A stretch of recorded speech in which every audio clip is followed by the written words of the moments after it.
आप देख रहे हैं समा, मैं हूं रमीज अहमद और मैं हूं सिद्रा मीर। बुलेटिन के आगाज में आपको खबर देंगे मर्दान से, जहां ज़िमनी इंतखाब के दौरान मुखालिफिन में तल्ख कलामी के बाद फायरिंग हो गई, जबकि polling station government high school पर पोलिंग रोक दी गई है। इसी पर अपडेट्स हासिल करेंगे समा के नुमाइंदे शाहब अकबर से। शाहब, पुलिस यहां पर पहुंच पाई, सूरत हाल पर काबू पा लिया गया?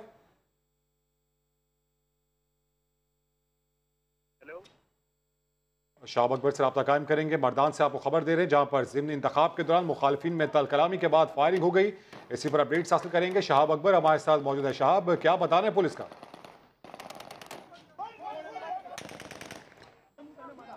मनाज़िर देखे जा सकते हैं किस तरीके से तमाम तर सूरत हाल पेश आई मर्दान में, जहां पर ज़िमनी इंतखाब के दौरान मुखालिफिन में तल कलामी हुई और इसके बाद फायरिंग का सिलसिला इसका आगाज़ हो गया। Polling station government high school पर पोलिंग रोक दी गई है। ज़िमनी इंतखाब के दौरान ये तमाम तर सूरत हाल पेश आई, जहाँ पर दो मुखालिफ ग्रुपों के दरमियान तल कलामी हुई, जिसके बाद बात फायरिंग तक आन पहुंची और ऐसे में शदीद फायरिंग का सिलसिला यहाँ पर जारी रहा। चढ़ बताया जा रहा है पोलिंग के दौरान यहाँ पर फायरिंग का वाक़या पेश आया। फायरिंग करने वाले मुल्जिमान फरार हो गए पुलिस की जानिब से, ऐसा बताया जा रहा है, जबकि इस पोलिंग स्टेशन पर पोलिंग के अमल को रोक दिया गया है।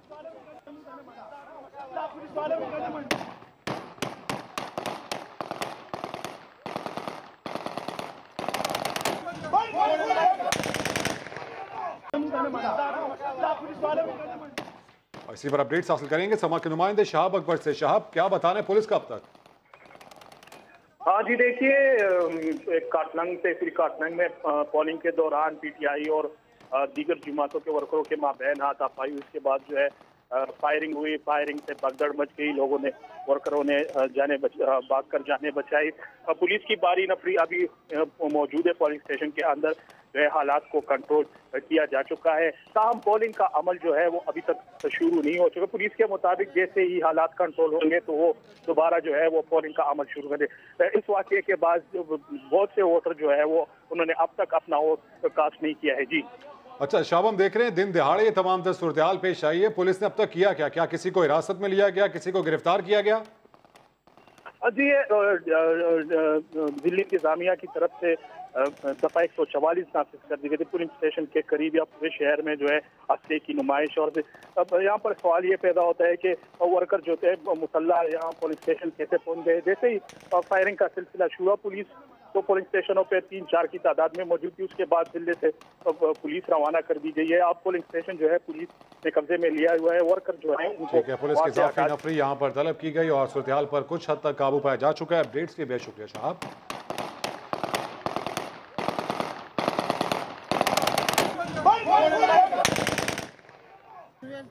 मर्दान में ज़िमनी इंतखाब के दौरान फायरिंग का वाक़या। वज़ीर इत्तलात खैबर पख्तूनख्वा शौकत यूसुफजई का ये कहना है कि इलेक्शन के दौरान अमन व अमान बरकरार रखने के तमाम सिक्योरिटी इंतजाम किए गए थे। पोलिंग डे था, उस पर काफी सख्त इंतजाम किए गए थे अमन अमान की सूरत हाल के हवाले से। ये हवाई फायरिंग है और कोई जख्मी भी नहीं हुआ है, ना कोई डेड हुआ है। बस सिर्फ ये कि इलेक्शन के दौरान काफी लोगों के अंदर, आपको पता है कि एक इश्तियाल होता है और कुछ गुस्सा होता है। जो हारते हैं उसमें वैसे भी ज्यादा गुस्सा होता है। जो मेरे डीआईजी साहब से बात हुई, उन्होंने कहा कि जी ओवरऑल काफी पीसफुल रहा है, इस तरह कोई वो नहीं है। छोटा सा वाकया हुआ है और उसको पुलिस ने कंट्रोल कर लिया। उसकी वजह से थोड़ा सा पोलिंग स्टॉप हुआ था। अहम मामले की बात करेंगे। 3 बार वजीर आजम रहने वाले नवाज शरीफ की किस्मत का फैसला होने में बस एक दिन बाकी रह गया। अल अजीजिया और फ्लैगशिप रेफरेंसेस में मियां साहब बरी होंगे या होगी जेल? एहतसाब अदालत कल अपना हुक्म सुनाएगी। बड़े फैसले के लिए बड़े इंतजामात मुकम्मल कर लिए गए हैं। इस्लामाबाद से सुहेल रशीद की रिपोर्ट देखिए। मियां साहब के लिए एक और बड़ा दिन। साबिक वजीर आजम के खिलाफ 2 नैब रेफरेंसेस में फैसले का वक्त आ गया। एहतसाब अदालत के जज अरशद मलिक पीर के दिन अपना फैसला सुना देंगे।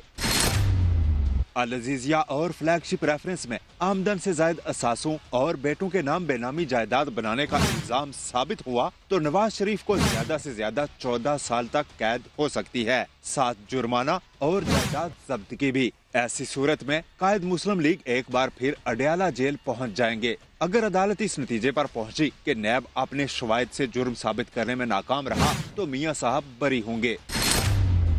फैसले के लिए सिक्योरिटी के कड़े इंतजामात मुकम्मल कर लिए गए। जुडिशल कॉम्प्लेक्स के चारों जानिब पुलिस की इजाफी नफरी तैनात होगी इतराफ में सड़कें बंद करके आम अफराद का दाखिला रोक दिया जाएगा। कमरा अदालत तक सिर्फ नवाज शरीफ, कुछ लीगी रहनुमा, सिक्योरिटी फहरिस्त में शामिल सहाफी और वकला ही जा सकेंगे। सोहेल रशीद, समा, इस्लामाबाद।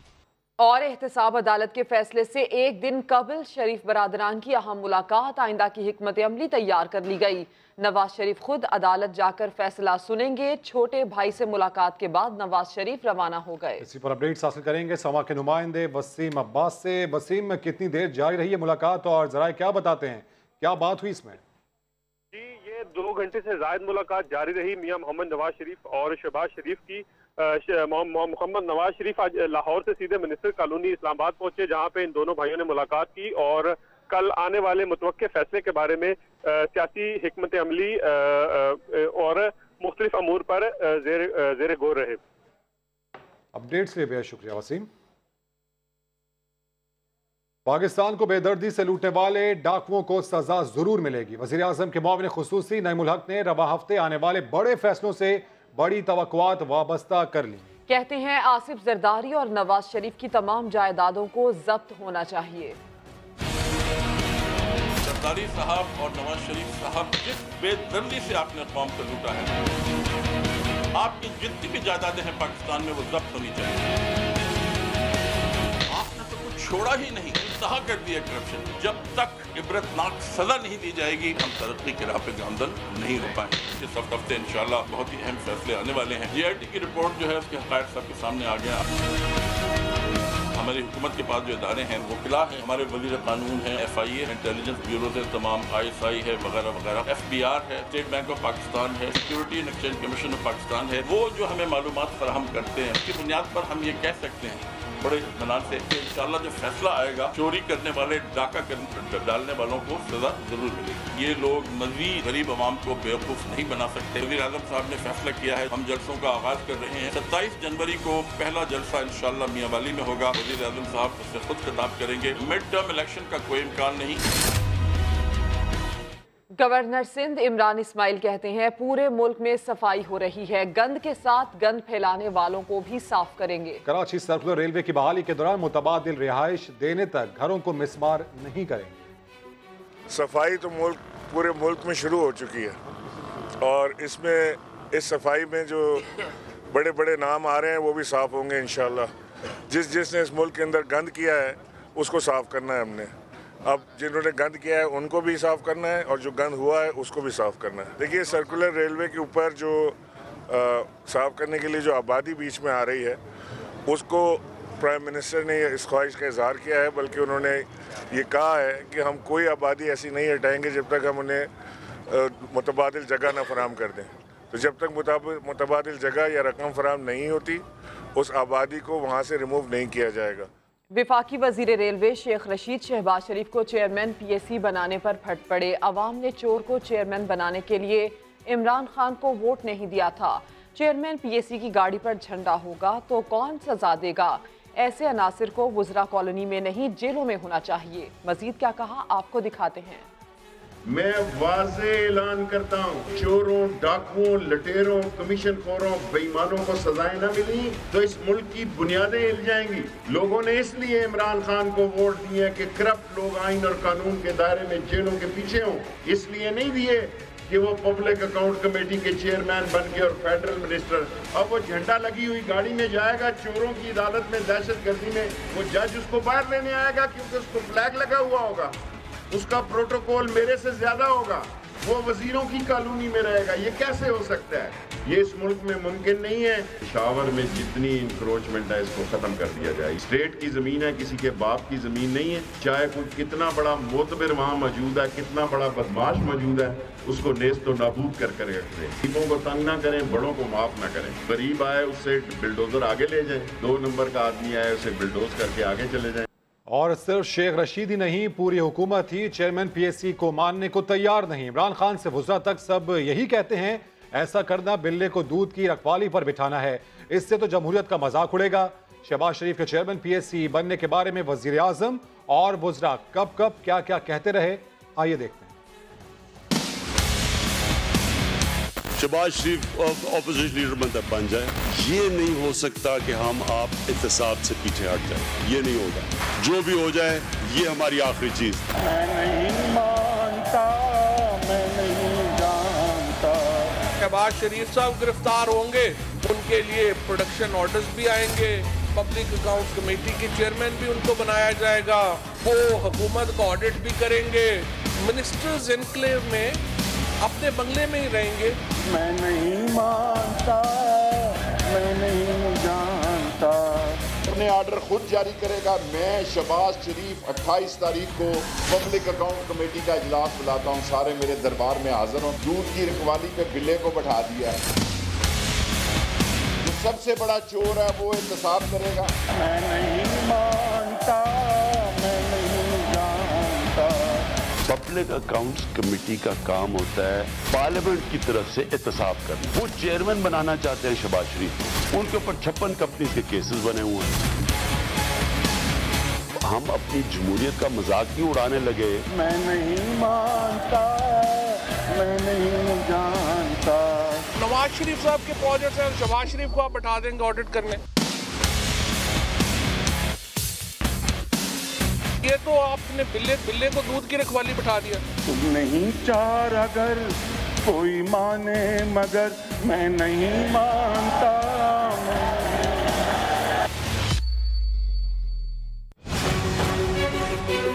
पेट्रोल मिलेगा मगर हिफाजती टोपी के साथ। दिखाएंगे आपको कुछ देर बाद। पेशावर में निजी कॉलेज के हॉस्टल से उस्ताद की लाश बरामद हुई। लवाहिकीन ने लाश सड़क पर रखकर एहतजाज किया। फैयाज अहमद की रिपोर्ट।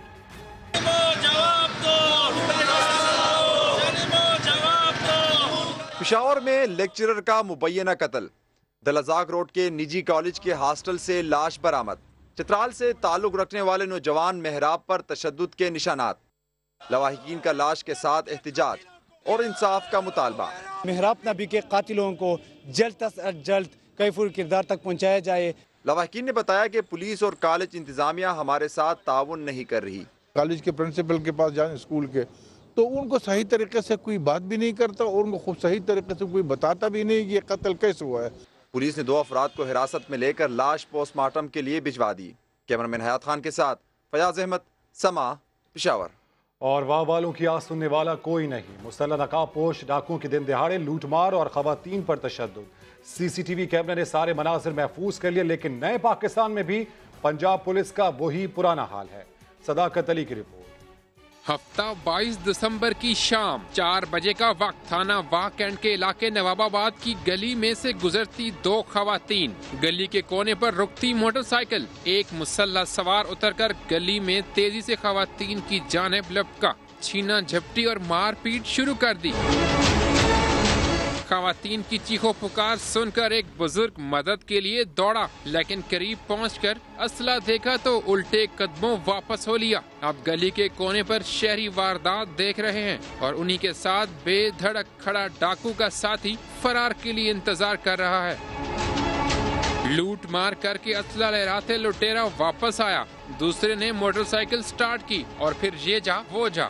जिला रावलपिंडी में दनदनाते डाकुओं को पकड़ने में पुलिस बेबस है। जिस पर कोई परेशान है तो सिर्फ अवाम। शेखुपुरा में धुंध के बायस ट्रैफिक हादसा, 6 मुसाफिर जख्मी हो गए। शहबाज खान की रिपोर्ट देखिए। शेखुपुरा में धुंध का राज। हद निगाह कम हुई तो ड्राइवर्स की मुश्किलात बढ़ गईं। मोटरवे पर मंजर धुंधलाए तो एक के पीछे एक 8 गाड़ियां आपस में टकरा गईं। 6 मुसाफिर जख्मी हुए। जब उसने ड्राइवर ने यकदम ब्रेक लगाई है ना, तो फिर गाड़ियां आगे पीछे हो गई, उनको सब एक्सीडेंट हो गया। फिर आगे पीछे से जो ये ट्राला नहीं है, ये ट्राला है, इसने सब गाड़ियों को ऐसे रोंदा जैसे आदमियों को रोंदा। स्पीड ज़्यादा थी, ये मतलब डेवो वालों की सारों की स्पीड मेरे ख्याल से 80 से 90 थी, जिसकी वजह से ये हादसा हुआ है। अगर स्पीड मेरे ख्याल से 30 से 40 होती तो ये नहीं होता। हादसे के बायस मोटरवे बंद हुई तो गाड़ियों की लंबी कतारें लग गईं। मोटरवे हुक्काम ने क्रेन के जरिए नुकसान शुदा गाड़ियों को ट्रैक से हटाया। 2 घंटे की जिद्दोजहद के बाद मोटरवे ट्रैफिक के लिए खोल दी गई। शहबाज खान, समा, शेखुपुरा। मुजफ्फरगढ़ से आपको खबर दें, जहां 5 साल बच्चे पर मनी लॉन्ड्रिंग का मुकदमा दर्ज करने वालों को शोकॉज नोटिस जारी कर दिए गए। डीपीओ ने झूठा मुकदमा कराने वालों के खिलाफ कार्रवाई की हिदायत कर दी है। बच्चे का नाम FIR से निकालने का हुक्म भी दे दिया गया। मजीद बात करेंगे, शिराज बशीर हमारे साथ हैं। शिराज, बताइएगा क्या कार्रवाई होगी अब जिम्मेदारान के खिलाफ? जी बिल्कुल, जैसे ही ये शाहजमाल का वाकया जो रिपोर्ट हुआ है, जो 5 साल बच्चे पर जो है मनी लॉन्ड्रिंग एक्ट का जो मुकदमा वो दर्ज किया गया था, जिस पर DPO मुजफ्फरगढ़ इमरान किशोर ने नोटिस लिया है। इस पर जो थाना शाहजमाल का SHO है और इस मुकदमे का जो इंक्वायरी ऑफिसर है और जो थाने का नायब मोहर है, उनके खिलाफ जो उनको शोकॉज नोटिस जारी किया है और इसके अलावा इनके जो महकमाना इंक्वायरी का हुक्म भी दिया है। और जबकि इस वक्त हमारी जो बात हुई तर्जुमान पुलिस से, तो उनका कहना था जो 5 साल लड़का है उसको जो मुकदमे से फिर वो खारिज कर दिया गया है, और जबकि इस तमाम जो मुकदमे की जो तहकीकात वो की जा रही हैं और जिसने मुकदमा दर्ज करवाया था झूठा, उसके खिलाफ भी अब मुकदमा दर्ज किया जाएगा। ठीक है शिराज, आपने डिटेल्स दी, आपका शुक्रिया। सिंध भर की 108 नशिस्तों पर ज़िमनी बल्दियाती इंतखाब का मार्का। कराची के 6 अजला की 22 नशिस्तों पर चेयरमैन, वाइस चेयरमैन और काउंसलर के चुनाव के लिए वोटिंग इस वक्त जारी है। 5 लाख से ज्यादा वोटर्स हक के राय दही इस्तेमाल कर रहे हैं। इसी पर देखिए खुर्शीद आलम की रिपोर्ट। एक और चुनाव की घड़ी आ गई, डोर फिर आवाम के हाथ आ गई। मार्का ज़िमनी बल्दियाती इंतखाब का है, मामला नई उम्मीदों नए ख्वाब का है। कराची के 6 अजला में 25 नशिस्तों पर चेयरमैन, वाइस चेयरमैन और काउंसलर के इंतखाब के लिए वोटिंग का अमल जारी है। सर्दी की सुबह और छुट्टी के दिन भला कौन इतनी जल्दी उठता? सब सवेरे तो वोटर्स नहीं निकले, दिन के वक्त लोग वोट कास्ट करने निकल आए। आज संडे है और सर्दियों का मौसम है, तो लोगों को उठने में जाहिर सी बात है कि थोड़ा सा आराम से ही उठते हैं। जो उम्मीद है लोगों की सफाई वगैरह की और जो सेवरेज का निजाम यहाँ पे है उसको देखना है, सब काम करना है। यही नहीं, दादी के साथ जिद करके बच्चे भी चले आए। वोट तो डाल नहीं सकते, पासपोर्ट साथ लाए। कह रहे ये शनाख्ती कार्ड है हमारा, हम वोट डालेंगे। मेरा नाम दुआ है, मैं यहाँ पर शनाख्ती कार्ड लेकर आई हूँ वोट डालने। जिला गरबी और वस्ती की 4-4, जिला मलीर की 8, जिला जुनूबी की 6, जिला शर्की की 2 और जिला कोरंगी की 1 नशिस्त पर ज़िमनी बल्दियाती इंतखाब जारी है। खुर्शीद आलम की रिपोर्ट आपने मुलाहिजा की। इसी पर मजीद अपडेट्स जो उनसे हासिल करेंगे। खुर्शीद, अब तक का इंतखाबी अमल कैसा रहा? देखिए, टर्नआउट सुबह कम था, दोपहर में काफ़ी बड़ी तादाद में ख़वातीन निकल कर के आई वोट कास्ट करने, तमाम ही जमातों से वाबस्ता। लेकिन इलेक्शन कमीशन की जानिब से देखा गया है कि वोटर लिस्टों में खासी गलतियां हैं। एक खातून आनम यहाँ पर मौजूद है, उनका एड्रेस लियाकताबाद का है, लेकिन जब उन्होंने चेक किया तो उनका जो वोट है वो न्यू कराची का, वो खुद यहाँ मौजूद है। क्या कहेंगी आप, आपको जब ये मालूम हुआ? जी, मेरा ID कार्ड यहाँ का है, लेकिन मुझे न्यू कराची का बोल रहे हैं ये लोग। वहाँ जाके वोट डाल। और अम्मी का वोट कहाँ का है? अम्मी का भी वोट यहीं पे, अम्मी ने डाल दिया अपना वोट। आपने वोट डाल दिया? जी हाँ, लियाकताबाद में डाला है मैंने अपना वोट। तो इनका वोट कैसे चला गया न्यू कराची? ये पता नहीं है कि इन्होंने गलती की है शनाख्ती कार्ड वालों ने। देखिए, इस तरह की बहुत सारे लोगों ने शिकायत की हैं कि उनका वोट जो है किसी और हल्के में, किसी और कॉन्स्टिट्यूशन में चला गया। लेकिन अब आपको नजर आ रहा होगा कि बड़ी तादाद में लोग आए हैं, सामने रिटर्निंग अफसरान भी यहाँ पर मौजूद हैं, सिक्योरिटी बहुत सख्त है और अब बहुत थोड़ा अरसा रह गया। वोटिंग का अमल भी जारी है। अपडेट्स के लिए बहुत शुक्रिया खुर्शीद। सिंध भर में बल्दियाती ज़िमनी इंतखाबात का सिलसिला जारी है। उमरकोट के पोलिंग स्टेशन पर सिक्योरिटी के नाकिस इंतजाम देखने में सामने आए। सक्खर में दूल्हा वोट कास्ट करने पहुंच गया। सिंध की बल्दियाती नशिस्तों पर ज़िमनी इंतखाबात में भी धांधली के साए। पोलिंग स्टेशन मिट्ठू राजड़ में चेयरमैन यूसी शाह मर्दान के इंतखाब में वोटर्स ने नाकिस सिक्योरिटी का खूब फायदा उठाया, सबके सामने वोट भुगताया। सक्खर में यूसी न्यू पिंड में काउंसलर के लिए वोट डालने दूल्हा मियां बारात छोड़कर पोलिंग स्टेशन पहुंच गए। Polling station government boys school में दूल्हा फिदा हुसैन ने वोट कास्ट किया। तो वोट अमानत है, पहले वोट से ही तब्दीली आती है, वोट दे के ही फिर मैं जाऊंगा। सक्खर में एक यूसी चेयरमैन और 2 काउंसलर की नशिस्तों पर इंतखाबात जारी हैं। उमरकोट में भी 2 चेयरमैन और 1 काउंसलर के इंतखाब के लिए वोटिंग हो रही है। कराची के हल्का NA 245 का मार्का तो PTI रहनुमा आमिर लियाकत ने मारा, लेकिन इंतखाब जीतने के बाद अपने हल्के के मसाइल हल ना किए। आवाम कहते हैं आमिर लियाकत को वोट देकर जाया किया। इस हल्के की सूरत हाल से आगाह करेंगे अली हसनैन। कराची का हल्का NA 245, जहां से फातेह करार पाए तहरीक इंसाफ के आमिर लियाकत हुसैन साहब, वो भी बड़ी बातें करते हुए। अब इलाका मकीनों से पूछते हैं कि उनके मुंतखब नुमाइंदे उनके पास कितनी दफ़ा आए और उनके मसाइल कितनी दफ़ा सुने। लगता है हमारे वोट सारे ज़ाया गए। हमारे एमएनए यहाँ पर आमिर लियाकत हैं और हमने वोट भी दिया था उनको, और इस दफ़ा हमने चांस दिया था उनको कि कुछ करके दिखाएं, मगर उन्होंने कुछ नहीं किया। हर गली में यहाँ लाइट का मसला, पानी का मसला, गैस का मसला, मतलब ऐसा लगता है कि जब दोबारा से 35 साल 40 साल पीछे चले गए। वो तो लफाजी करते हैं और कुछ नहीं आता। बस जब वोट लेने होते हैं तो सब नज़र आते हैं, वोट लेने के बाद तो कोई भी नज़र होता, वही के वही रोड पे पानी, गटर का इतना कचरा वगैरह सब कुछ ऐसे ही हो रहा होता है। इंतज़ार इस बात का है कि उनके मुंतखब नुमाइंदे बनफ्से नफीस खुद कब इस इलाके में आएंगे और यहाँ के लोगों के मसाइल सुनकर उसे हल भी करेंगे। कैमरामैन मोहम्मद कामरान के साथ अली हसनैन, समा, कराची। पेशावर से कराची के लिए नई ट्रेन रहमान बाबा एक्सप्रेस रवाना कर दी गई, जो 36 की बजाय 26 घंटों में मुसाफिरों को कराची पहुंचाएगी। पेशावर से अब्दुल रहमान की रिपोर्ट देखिए।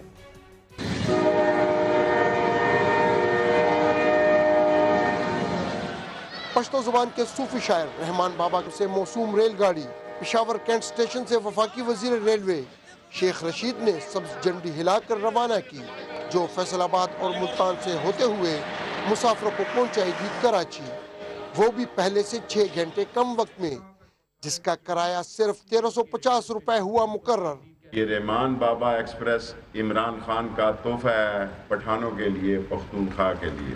पहली ट्रेन में 700 से ज्यादा मुसाफिर रवाना हुए, जो नई रेलगाड़ी शुरू करने से हैं खुश। बहुत सहूलत है मजदूर कश और मेहनत कश लोगों के लिए, और ये सारे इकानमी है, किराया भी कम पड़ेगा इंशाल्लाह और वक्त भी कम लगेगा और आसानी से जो है वो कराची पहुंच सकेंगे। वफाकी वजीर ने नौशहरा और जहांगीरा रेलवे स्टेशन को सी पैक में शामिल करने की नवीद दी, तो 7 रेलवे की जमीनों से तजावुजात हटाने का दिया हुक्म भी। कैमरामैन जकाउल्ला के साथ अब्दुल रहमान, समा, पेशावर।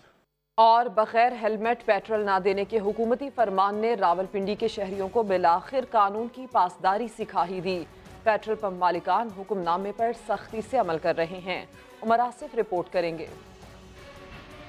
सर पर हिफाजती टोपी होगी तो मिलेगा पेट्रोल, नहीं तो टाटा बाय बाय। रावलपिंडी में जिला इंतजामिया के हुक्म पर भरपूर तरीके से अमल दरामद जारी। मजबूरी हो या जल्दी, पंप मालिकान बगैर हेलमेट वालों को पेट्रोल ना देने के फैसले पर डटे हुए हैं। इंतजामिया के इकदाम के बाइस शहर की सड़कों पर रंगीन हेलमेटों की बहार। बगैर हेलमेट कोई पेट्रोल पंप पर आ भी जाए तो इसकी मिन्नत समाजत चलती है, ना ही कोई जुगाड़। शहर में कहीं भी पेट्रोल नहीं मिल रहा बगैर हेलमेट के। हेलमेट लेके आया तो फिर मुझे पेट्रोल दे दिया है। पंप मालिकान कहते हैं अक्सर अफराद हेलमेट पहनकर आते हैं, यकम के बाद हेलमेट के बगैर जो है ना पेट्रोल नहीं मिलता। सारे ही आ रहे हैं हेलमेट पहन के तकरीबन। पंप मालिकान ने सख्ती की तो बाद शहरियों को इश्तराक बहामी का सबक याद आया। थोड़ी देर के लिए दूसरों का हेलमेट उधार लिया और पेट्रोल डलवाया। कैमरामैन जुल्फिकार अली के साथ उमर आसिफ, समा, रावलपिंडी। जी हाँ, पाकिस्तानी कौम जुगाड़ में बड़ी होशियार। अगर हेलमेट नहीं तो भी पेट्रोल मिलेगा। पेट्रोल पंप्स वालों और शहरियों ने मिलकर रास्ता निकाल लिया। पेट्रोल पंप्स पर हेलमेट रख दिया गया है। शहरी बगैर हेलमेट के पेट्रोल डलवाने आए तो उससे पहले हेलमेट पहनाया जाता है। मोटरसाइकिल में पेट्रोल डाला जाता है और फिर हेलमेट वापस ले लिया जाता है, जिस तरह के मनाजिर इस वक्त आप समा की स्क्रीन पर भी देख सकते हैं।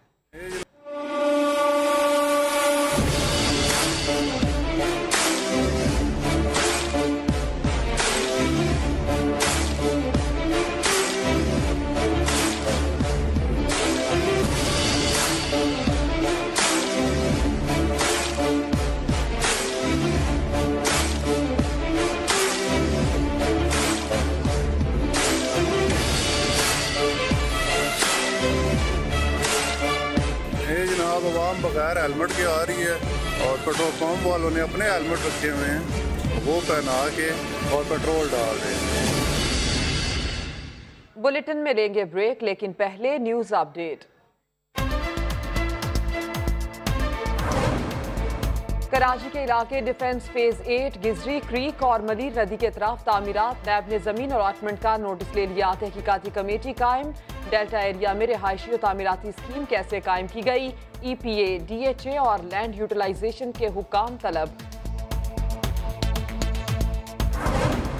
मुजफ्फरगढ़ में 5 साल बच्चे पर मनी लॉन्ड्रिंग का पर्चा क्यों काटा? SHO, तफ्तीशी अफसर और हेड मुहर्रर को शोकॉज नोटिस। बच्चे का नाम FIR से निकालने का हुक्म।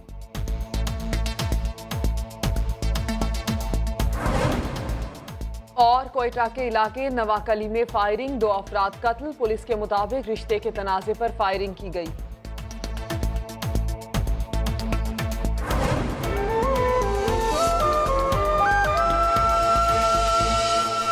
Welcome back. एक उम्र गुजारी है डिग्री के इंतजार में। कराची में 1984 से डिग्री के मुंतजिर अफराद के लिए जिन्ना सिंध मेडिकल यूनिवर्सिटी का कॉन्वोकेशन हुआ तो मुद्दतों बाद एजाज लेने वालों की खुशी का कोई ठिकाना ना रहा। शफकत अजीज की रिपोर्ट।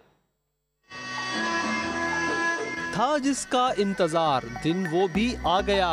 1984 से डिग्री का इंतजार करने वालों की शादियां हो गईं, बच्चे बड़े हो गए, बच्चों ने डिग्रियां भी ले ली। तब जाकर जिन्ना सिंध मेडिकल यूनिवर्सिटी से डिग्री मिली तो खुशी का ठिकाना ना था। दोबारा वापस लगता है कि जिंदगी के उसी हिस्से में दोबारा चले गए और वही दोस्तों से मिलके लगता है हम वापस 22 साल के हो गए। मेरा बेटा डॉक्टर है, वो आर्मी मेडिकल कॉलेज से हुआ है, बहरिया मेडिकल कॉलेज से। उसने जब मुझसे पहले कन्वोकेशन की डिग्री ली, उस वक्त मैं बड़ा वो फील कर रहा था कि काश ये मोमेंट हमें नसीब हो। कॉलेज की दोस्ती ने जिंदगी के सफर में हम सफर दिला दिया। एक ही कॉलेज से तालीम हासिल करके 7 जिंदगी गुजारने वालों ने डिग्री भी साथ ली, जिन्हें कॉलेज के हसीन दिन याद आ गए। कॉलेज में तो वी वर जस्ट फ्रेंड्स, मगर ये कि शादी हमारी बाद में हुई। अरेंज मैरिज थी और सोफा माशाल्लाह सो गुड, बहुत अच्छा है। बहुत क्वालिटीज़ हैं इनमें भी और अभी भी माशाल्लाह निभा रही हैं हमारे साथ। तो डॉक्टर हैं तो इसलिए ये कि काम भी साथ ही करते हैं। ये डिग्रियां कराची यूनिवर्सिटी ने देनी थी, लेकिन SMC जिन्ना सिंध मेडिकल यूनिवर्सिटी बन गया और 34 साल बाद 1984, 85 और 88 में ग्रेजुएट करने वाले 150 से ज्यादा डॉक्टर्स को डिग्रियां दी गईं। कुछ मौसम के बाद ठंडा मौसम और नथिया गली का पुरफजा माहौल। सयाहों की बड़ी तादाद गलियात पहुंच गई, बर्फ पर खूब हल्ला गुल्ला किया और मौज मस्ती में मसरूफ रहे। आतिफ कयूम की रिपोर्ट। बर्फबारी ने गलियात के हुस्न को निखार दिया। खूबसूरत नजारों और बर्फबारी का मजा लेने के लिए सयाहों ने हसीन वादी में डेरे जमा लिए। बच्चे बड़े सभी ने की मौज मस्तियाँ। किसी ने बर्फ पर स्लाइडिंग की तो कोई बर्फ पर खेलता नजर आया। स्नो है, ग्रीनरी है और सबसे बड़ी बात कि वेदर बहुत ऑसम है और हम बहुत एंजॉय कर रहे हैं। मैंने स्लाइडिंग की है फर्स्ट टाइम और गोले मारे हैं। बच्चों ने खूब एंजॉय किया, एक दूसरे के साथ गोले मारे, एक दूसरे को बहुत ज्यादा स्नो एंजॉय की है। जिंदा दिल नाबीना अफराद ने मौसीकी से समा बांध दिया। दिल तो पहली नजर में तुम्हारा हुआ। नौजवानों ने खूब भंगड़े डाले। सर्दी की शिद्दत से बचने के लिए मंचलों ने आग जला ली। गर्मा गर्म बारबेक्यू की खुशबू फैली तो आने वालों का मजा दुबाला हो गया। आतिफ कयूम, सामा, नथिया गली। क्रिसमस ट्री की बहार, जानिए कुछ देर बाद। पंजाब पुलिस के ज़ेरे तमाम गुजरावाला में पहली मर्तबा तीरंदाजी के मुकाबलों का इनेकाद किया गया। पंजाब पुलिस और हाईवे पेट्रोलिंग की टीमों के दरमियान मुकाबला हुआ। जुबैर भट्टी की रिपोर्ट। जराइम के खात्मे के लिए कोशां पुलिस के जवान खेल के मैदान में भी किसी से कम नहीं। पंजाब पुलिस की जानिब से गुजरावाला में तीरंदाजी के मुकाबले का इनेकाद। पंजाब पुलिस और पंजाब हाईवे के नौजवानों ने अपनी महारत का मुजाहरा किया। अल्हम्दुलिल्लाह हम ऑलरेडी 2 टाइम गोल्ड हैं पाकिस्तान में, मगर ये है कि ज़रूरत इस चीज़ की है कि जो पुलिस के प्लेयर हैं उनको प्रैक्टिस का मौका दिया जाए। अभी गुजरावाला में तो पहली दफ़ा देखे हैं ऐसे मुकाबले जो हो रहे हैं, पहले नहीं थे देखे, तो काफ़ी अच्छा टीम वर्क हो रहा है। मुनफरद मुकाबला देखने के लिए शहरियों के साथ साथ पुलिस मुलाजमीन और अफसरान भी पहुंचे और दुरुस्त निशाने पर तीरंदाजों को दाद देते रहे। 4 राउंड्स पर मुश्तमिल मैच को गुजरावाला की टीम ने अपने नाम किया। लोगों को मैसेज दे रहे हैं कि ये ग्राउंड आबाद होने चाहिए ताकि लोग जो हैं, जो गलत सोसाइटी में जो हमारी जनरेशन है, वो जो लोग जाते हैं वो उनसे अवॉइड करें। तीरंदाजी के मुकाबले से जहां पुलिस के नौजवानों को सलाहियत दिखाने का मौका मिला, वहीं शहरी भी खासे लुत्फअंदोज हुए। तीरंदाजी के इन मुकाबलों पर अगर थोड़ी सी हुकूमती सरपरस्ती मिले तो यही खिलाड़ी दुनिया भर में मुल्कों कौम का नाम रोशन कर सकते हैं। कैमरामैन यासर अली के साथ जुबैर भट्टी, समा, गुजरावाला। और धुंध के बायस ट्रैफिक जैम है तो कोई मसला नहीं। रग्बी के प्लेयर्स ने सड़क पर गाड़ियों के दरमियान ही रग्बी खेलना शुरू कर दिया।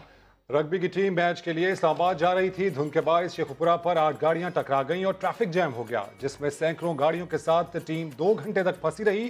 खिलाड़ियों ने मौके का फायदा उठाते हुए ट्रैफिक जैम में ही रग्बी खेलना शुरू कर दी। इस दौरान ट्रैफिक जैम में फंसे शहरियत भी बोरियत से महसूस होते रहे। लकीर के फकीर ना बने, कुछ नया करें। पाकिस्तानी अदाकारा रीमा ने लॉलीवुड इंडस्ट्री को वालों को मुफीद मशवरा दे दिया।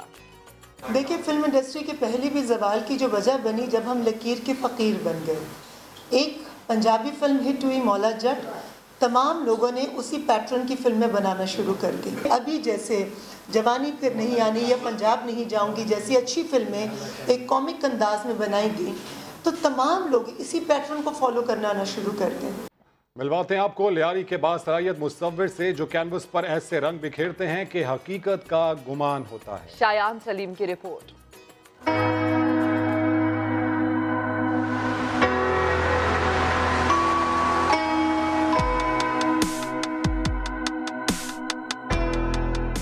जरा गौर से देखिए, ये अशिया कागजात पर रखी हुई नहीं बल्कि इन्हें पेंट किया गया है। और ये कुदरती मनाजिर भी किसी कैमरे से अक्सबंद नहीं किए गए।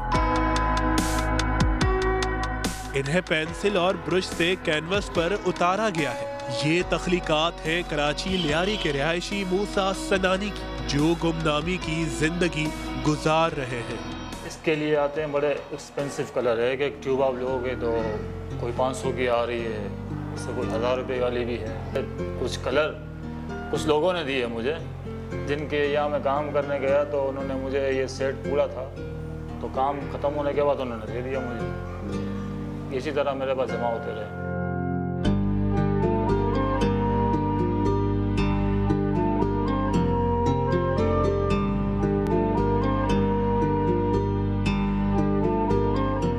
वाटर कलर हो या ऑयल पेंटिंग, स्केच हो या 3D पेंटिंग्स, तमाम मीडियम पर मूसा की गिरफ्त है। बासलाहियत मुसव्विर ने किसी आर्ट के इदारे से तरबियत हासिल नहीं की। वो 30 साल से फन पारे बना रहे हैं, जिन्होंने अब तक 1500 से ज्यादा पेंटिंग्स बनाई हैं।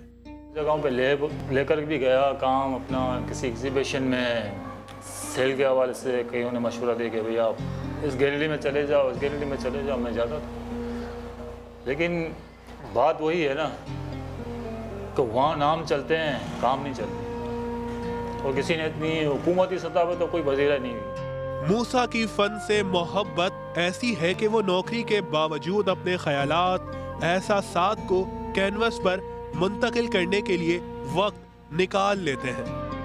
हर आर्टिस्ट की तरह मूसा की भी ख्वाहिश है कि वो अपने फन में महारत रखने की वजह से मुसव्वरी की दुनिया में अपना एक मुकाम बना सके।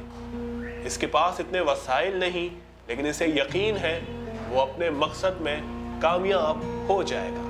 कैमरामैन फैसल आगाई के साथ शायान सलीम, समा, कराची। एक ब्रेक के बाद हाजिर होंगे हेडलाइंस के साथ। देखते रहिए समा।